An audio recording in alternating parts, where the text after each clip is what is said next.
at Yale, I had already my passion in conducting. Because when I was in Brazil,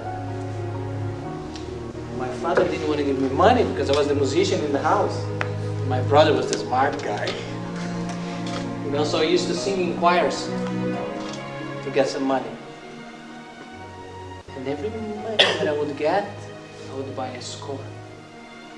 Mario, why did you buy a score? I actually don't know. Today I know. Because I love to conduct. This was this little guy here buying scores in Brazil. So actually through my life, I did just about everything. I sang in choirs. I played in orchestras with some great conductors. And I've conducted.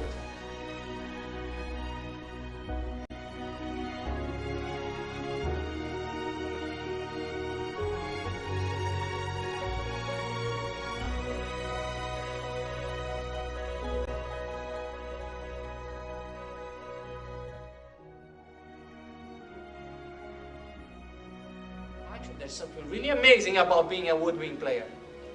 Is that you guys are really group there. Really cool group. And am I in tune with my stand partner? My attack was together?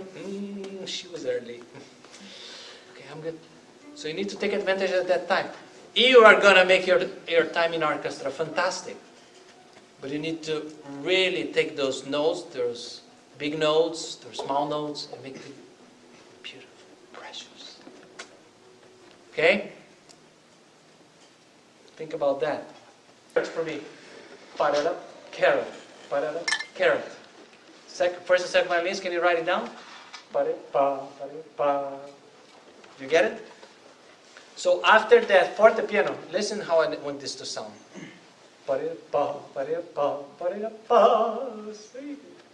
The forte doesn't stay forte.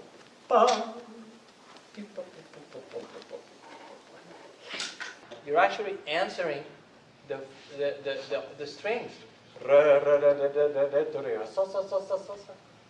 So you must come with a luscious sound. And one more articulation.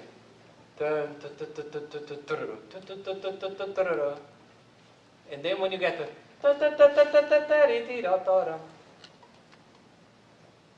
strings, when you get to the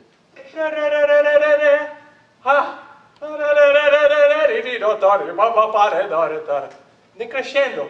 As you go down, you crescendo. So mi do la vera to forbidden. Why do you crescendo?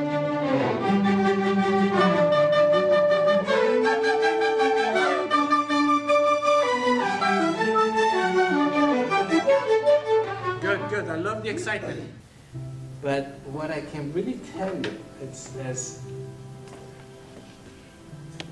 that the journey that we have as musicians, even if you're not going to be professionals, is just wonderful one. Wonderful. I was going to travel the world and conduct. It was just the beginning of everything that I really worked hard, and I've always been a very hard-working person. So in the summer of '01, I was going to go to the American Academy of Conducting at Aspen. And then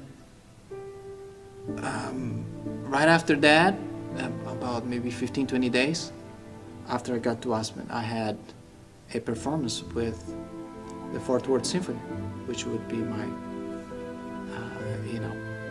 professional concert. And I drove to Aspen because I wanted to bring all of my materials, my scores, my music. And since I was going to stay 2 months at Aspen and then go, I drove, and I fell asleep at the wheel. It was a long trip, and I fell asleep at the wheel. And the car rolled over, and I woke up in the hospital. I was paralyzed. I cannot move it. My arm, I could barely lift my arm. I was in really bad shape. I stayed at hospitals for 2.5 months. So literally I could not raise my arm when I first got injured. But then I had a concert with the American Youth Symphony just 7 months after my accident. Now when you think of what a spinal cord injury is, which is what happened to me, this is absolutely crazy. So I did a lot of exercising just to try to get my muscles to work and to get some stamina to play a full concert. So it was a huge challenge. However, when I woke up at the hospital, and this is really weird, but the first thing I did when I opened my eyes, I said, I'm gonna conduct again.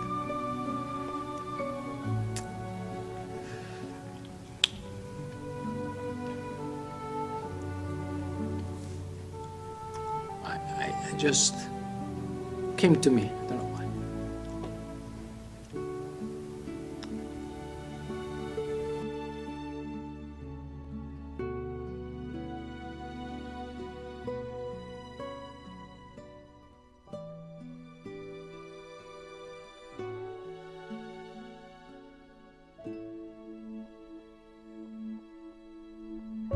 It was a lot of adjusting, and I still go through it, adjusting to my new life. But I find there are so many great people to meet, so many places to visit, so many great things to happen, that I cannot help but be very happy I am alive, and that I can experience being with my son, making pizza with him, getting mad at him, then laughing with him. So, or being from the orchestra. That's a fantastic thing for me, to be with them. Fantastic. I love it. I belong on the podium. I feel wonderful there. When I'm there, teaching them and making a difference in their lives.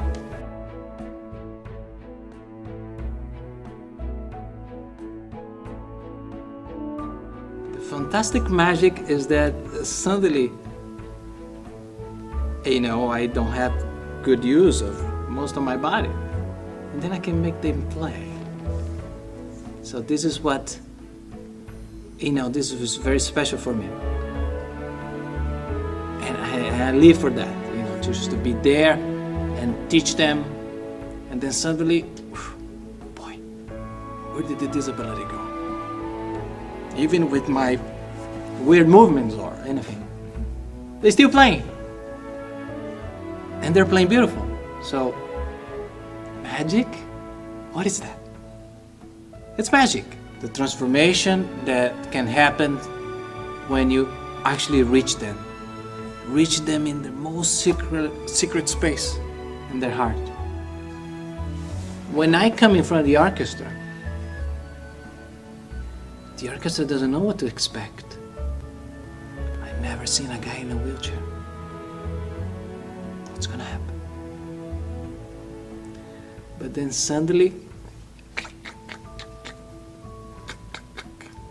with the hammer and the pick, molding, shaping, then I get to their hearts. And once I get to their hearts, I can do anything. Because if they're not happy, then I've accomplished nothing, But if I stimulate them, I'm contagious, then suddenly, spark up. Suddenly they're looking up. This guy maybe has something to say. It's not as boring as I thought. Okay, I'm not gonna be paying attention on my phone right now, because it is hard, and this is what's unique about music. Today you have so many distractions as a young kid. I'm really supportive of reaching more kids, reaching more and more kids, to take them out from the award for 2 hours. But I did it. If I do it for 2 hours, well, I accomplished something. They didn't look at their phone for 2 hours. I'm happy. And they're doing something artistic and something that they can be proud of. Mm-hmm. Everybody can press keys. Sure. You know, but not everybody can come here, do the hard work, learn the discipline, and put a concert together. A beautiful one. Yeah. What really catches you there is when you talk about the music, when you associate it with something that they relate, and then suddenly their playing changes. Now this is where the technique may not even be important, because suddenly, even without addressing what's wrong, they start to play well, and the sound changes, and it's more beautiful, and it's more round, and it's the right articulation, because suddenly they really found something that you said that they relate to, and it corrects the problem. So I'm always in search of that. I'm in search of teaching, giving them the technical elements that they need to make the progress, but I'm in search of that magic, which is also not a search. It's either in you or it's not. We're all alike. The musicians, we like something artistic, something that has a different meaning in life, something that can make an impact in other people's life. That's what music is about. We sit here and we do hard work. We scrub it. Not good. Then we're going to perform for the audience to really enjoy. And then for us also to know that we did well, we worked hard, we delivered it.